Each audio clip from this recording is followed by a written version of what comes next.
On January 15, 1919, a steel tank containing 2.3 million gallons of molasses exploded in the north end of Boston and sent a wave of sticky brown liquid through the streets at 35 miles per hour. 21 people died, 150 were injured, horses drowned in the flood. Buildings were swept off their foundations. The cleanup took weeks. The smell reportedly lingered in the neighborhood for decades, and it changed American structural engineering law forever.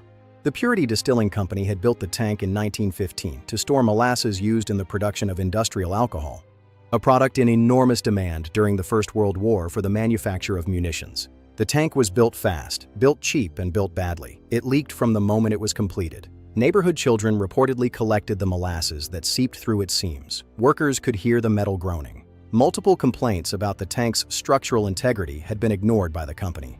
The tank had never been properly tested with water before being filled with 2.3 million gallons of a substance denser than water. On a warm January day, temperature swings expanding the metal, the tank failed catastrophically. The wave it released was initially estimated at 25 feet high. It moved fast enough to knock a firehouse off its foundation and collapse an elevated railway structure. The molasses hardened as it cooled, trapping victims in a substance that became more viscous as they struggled. The subsequent lawsuit, United States Industrial Alcohol Company versus multiple plaintiffs, lasted 6 years and produced something American industry had been resisting for decades: an independent technical investigation, expert testimony on structural standards, and a legal finding that the company was liable for negligently building a structure it knew was unsafe.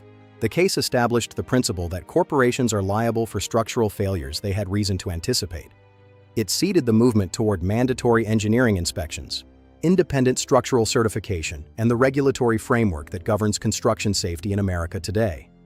Every building inspected, every bridge certified, every tank tested before filling. The bureaucratic machinery of structural safety we take for granted has its roots in a wave of molasses in 1919. The law changed to make sure someone had to stop it.